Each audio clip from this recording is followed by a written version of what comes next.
എന്താണ് intelligence? Basically problem solve ചെയ്യാനുള്ള ability തന്നെയാണ് ഇന്റലിജൻസ് എന്ന് പറയുന്നത്.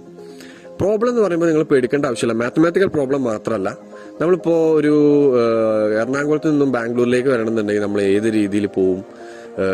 ബസ്സിന് പോവോ, കാറിൽ പോവോ, ജീപ്പിൽ പോവോ? ഏറ്റവും എഫിഷ്യന്റ് ആയിട്ടുള്ള വേ നമ്മൾ തിരഞ്ഞെടുക്കുക. ഇത് തന്നെയാണ് ഇന്റലിജൻസ്. എന്നാൽ ഞാൻ നിങ്ങളോട് ചോദ്യം ചെയ്യട്ടെ, ഒരു കാൽക്കുലേറ്റർ എടുത്ത് 5+3 എന്ന് അടിച്ചു കഴിഞ്ഞാൽ 8 എന്ന് കിട്ടും. അവിടെ ഒരു പ്രോബ്ലം സോൾവ് ആവുന്നുണ്ട്. പക്ഷെ കാൽക്കുലേറ്ററിന് ഒരു AI സിസ്റ്റം ആയിട്ടോ അല്ലെങ്കിൽ AIന്റെ ഒരു എക്സാമ്പിൾ ആയിട്ടോ കണക്കാക്കാൻ പറ്റുമോ? ഇല്ല. മുഹമ്മദ് മിഷാൽ. ഞാൻ ഇന്ന് സംസാരിക്കാൻ പോകുന്നത് എന്താണ് ആർട്ടിഫിഷ്യൽ ഇന്റലിജൻസ്, എന്താണ് മെഷീൻ ലേണിംഗ്, അതുപോലെ തന്നെ ഈ ഡ്യൂട്ടി ചെയ്യുന്നവരുടെ റെസ്പോൺസിബിലിറ്റീസ് എന്തൊക്കെയാണെന്നുള്ളതാണ്. നേരത്തെ ഞാൻ കാൽക്കുലേറ്റർ പറഞ്ഞതുപോലെ എന്തുകൊണ്ടാണ് ഞാൻ ഒരു കാൽക്കുലേറ്റർ ഒരു ഇന്റലിജൻസ് സിസ്റ്റം അല്ല എന്ന് പറയാൻ കാരണം, കാൽക്കുലേറ്റർ ഓൾറെഡി എക്സ്പ്ലിസിറ്റ്ലി പ്രോഗ്രാംഡ് ആണ്. അതായത് ഒരു പ്രോഗ്രാമർ വന്ന് എന്ത് ചെയ്യണമെന്ന് കൃത്യമായിട്ടൊരു ആൽഗരിതം ഉണ്ടാക്കി കൊടുക്കുകയാണ് ചെയ്യുന്നത്. ഇനി ആൽഗരിതം എന്ന് പറയുമ്പോൾ പേടിക്കേണ്ട. ആൽഗരിതം എന്ന് പറയുമ്പോൾ ഒരു സാധനം നമ്മൾ ചെയ്യുമ്പോൾ അത് സ്റ്റെപ്പ് ബൈ സ്റ്റെപ്പ് ആയിട്ടുള്ള പ്രോസസ്സിനെയാണ് ആൽഗരിതം എന്ന് പറയുന്നത്. അപ്പോൾ നമ്മൾ നാരങ്ങ വെള്ളം ഉണ്ടാക്കുകയാണെന്നുണ്ടെങ്കിൽ നാരങ്ങ പിഴിയുന്നു, അതിലേക്ക് വെള്ളം ഒഴിക്കുന്നു, അതിലേക്ക് പഞ്ചസാര ഇടുന്നു, അപ്പോൾ ഒരു നാരങ്ങ വെള്ളമായി. ഈ ഒരു നാരങ്ങ വെള്ളം ഉണ്ടാക്കാനുള്ള സ്റ്റെപ്പിനെയും അൽഗോരിതം എന്ന് പറയും. ഇതാണ് IT ഫീൽഡിലേക്ക് വരുമ്പോൾ ഇത് ആൽഗരിതം എന്ന് പറയുന്നത്. ബേസിക്കലി ബയോളജിയും കെമിസ്ട്രിയും ഒക്കെ പോലെ ഒരു ഫീൽഡ് ഓഫ് സ്റ്റഡിയാണ് ആർട്ടിഫിഷ്യൽ ഇന്റലിജൻസ്. കാൽക്കുലേറ്ററിന്റെ കേസിൽ ഓൾറെഡി ഞാൻ പറഞ്ഞല്ലോ എക്സ്പ്ലിസിറ്റ്ലി പ്രോഗ്രാംഡ് ആണെന്നുള്ളത്. ഇപ്പോ നമ്മളൊരു എക്സാമ്പിൾ പറയുകയാണെങ്കിൽ, നമുക്കൊരു സെൽഫ് ഡ്രൈവിംഗ് കാർ പുറത്തിറക്കണമെന്നുണ്ടെങ്കിൽ അതിന് വരാൻ പോകുന്ന മാക്സിമം അപകടങ്ങൾ നമ്മൾ പ്രെഡിക്റ്റ് ചെയ്യേണ്ടി വരും. എന്നാലാണ് ആ കാർ സ്മൂത്ത് ആയിട്ട് റോഡിലൂടെ പോകുള്ളൂ. ഈ AI സിസ്റ്റം ആ കാറിൽ ഉണ്ടെങ്കിലാണ് ഈ പറഞ്ഞ കാര്യങ്ങളൊക്കെ നടക്കുള്ളൂ. ബേസിക്കലി ആർട്ടിഫിഷ്യൽ ഇന്റലിജൻസ് എന്ന് പറയുന്നത് മനുഷ്യന്റെ ഇന്റലിജൻസിനെ മിമിക്ക് ചെയ്യാൻ കഴിവുള്ള മെഷീനുകളുടെ കുറിച്ചുള്ള പഠനത്തെയാണ് ആർട്ടിഫിഷ്യൽ ഇന്റലിജൻസ് എന്ന് പറയുന്നത്. ഇതിന്റെ ഒരു സബ് ഡൊമൈൻ മാത്രമാണ് മെഷീൻ ലേണിംഗ്. ഇപ്പൊ ഒരു സെൽഫ് ഡ്രൈവിംഗ് കാർ ഇപ്പൊ മുന്നിലൊരു പട്ടി മുന്നിൽ വരികയാണെന്നുണ്ടെങ്കിൽ അതിനെങ്ങനെ ആ കാർ തിരിച്ചറിഞ്ഞ് അതുപോലെ തന്നെ അത് ഡൈവേർട്ടോ അല്ലെങ്കിൽ അത് പൊസിഷൻ ചേഞ്ച് ചെയ്യുകയോ ചെയ്യുന്നത്? ഒബ്വിയസ്ലി അതൊരു കമ്പ്യൂട്ടർ വിഷൻ ആണ്. അത് AIന്റെ ഒരു സബ് ഡൊമൈൻ ആയിട്ടുള്ള ഒരു സിസ്റ്റമാണ് കമ്പ്യൂട്ടർ വിഷൻ എന്ന് പറയുന്നത്. ഇമേജ് ഡിറ്റക്ഷൻ, ഇമേജ് ക്ലാസിഫയർ, അങ്ങനെ അതുപോലുള്ള കാര്യങ്ങൾ. സ്വന്തമായിട്ട് പഠിക്കാൻ കഴിവുള്ള കോഡിനെ കുറിച്ചുള്ള ഒരു ഫീൽഡാണ് ടെക്നീക്കാണ് മെഷീൻ ലേണിംഗ് എന്ന് പറയുന്നത്. ഇപ്പോ റീസെന്റ് ടെസ്ല ഒരു സംഭവം ഉണ്ടായി. ടെസ്ല കാർ റോഡിലൂടെ പോകുമ്പോൾ ഒരു പെഡസ്ട്രിയനും അതുപോലെ തന്നെ ഒരു കാറും ഉണ്ടായിരുന്നു, റോങ് സൈഡിൽ വന്നിട്ടുണ്ടായിരുന്നു. അത് ടെസ്ല സിസ്റ്റം, അതിലെ AI സിസ്റ്റം തിങ്ക് ചെയ്ത്, അതായത് പഴയ സ്കില്ലുകളെ, പഴയ നടന്ന കാര്യങ്ങളെ മനസ്സിലാക്കി അതുപോലെ സിമിലർ ആയിട്ടുള്ള കാര്യങ്ങൾ വരുമ്പോൾ അതിന് ആ ഒരു സ്കില്ല് യൂസ് ചെയ്യാൻ പറ്റുന്ന മനുഷ്യന്റെ എബിലിറ്റിയാണ് സിസ്റ്റത്തിലും വരുന്നത്. അതുപോലെ അത് തന്നെയാണ് AI സിസ്റ്റം.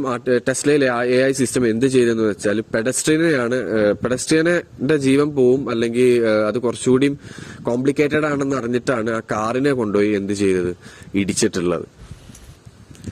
ഈ ഒരു ടെക്നിക്ക് പോസിബിൾ ആവുന്ന ഒബ്വിയസ്ലി മെഷീൻ ലേണിംഗിന്റെ ഒരു പോസിബിലിറ്റി കൊണ്ടാണ്, ഒരു മെഷീൻ ലേണിംഗിന്റെ ആപ്ലിക്കേഷൻ ഉള്ളത് കൊണ്ടാണ്. ഇപ്പോൾ മെഷീൻ ലേണിംഗിന്റെ കേസ് വരുമ്പോൾ എങ്ങനെയാണ് നമ്മൾ ആ കോഡ് എഴുതുക, അല്ലെങ്കിൽ അതെങ്ങനെയാണ് വർക്ക് ചെയ്യുന്നത് എന്നെ കുറിച്ച് ഞാൻ പറഞ്ഞുതരാം.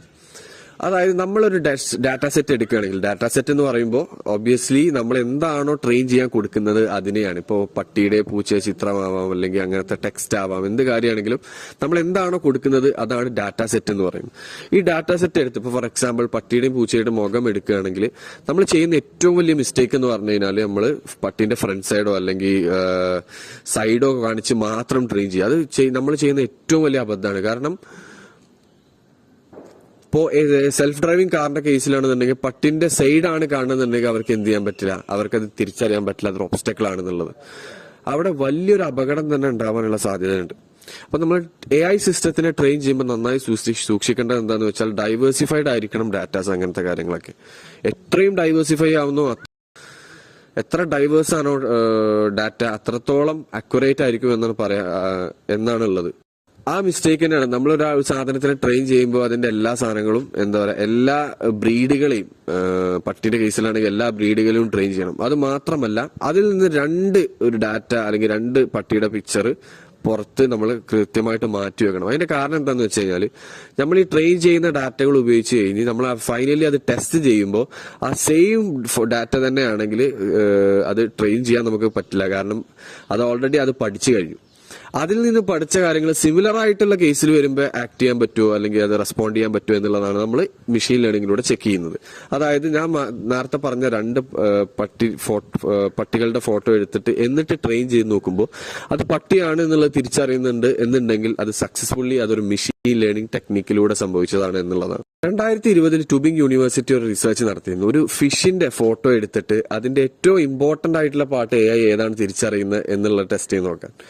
മനുഷ്യനെ അത്ഭുതപ്പെടുത്തുന്ന രീതിയിൽ അത് കണ്ടെത്തിയത് മനുഷ്യന്റെ വിരലുകൾ അടങ്ങുന്ന മീനുകളെയാണ് അത് ഫിഷ് എന്ന് തിരിച്ചറിയുന്നത്.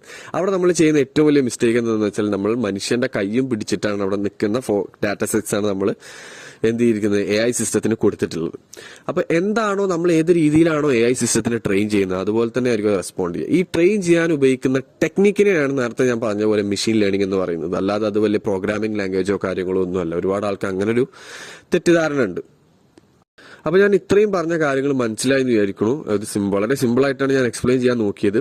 അപ്പോൾ ഇതുപോലത്തെ വീഡിയോസ് ഇനി വരാൻ വേണ്ടി നിങ്ങൾ ലൈക്ക് ചെയ്യുക, ചാനൽ ഒന്ന് സബ്സ്ക്രൈബ് ചെയ്യുക. This is Muhammad Mishal signing of.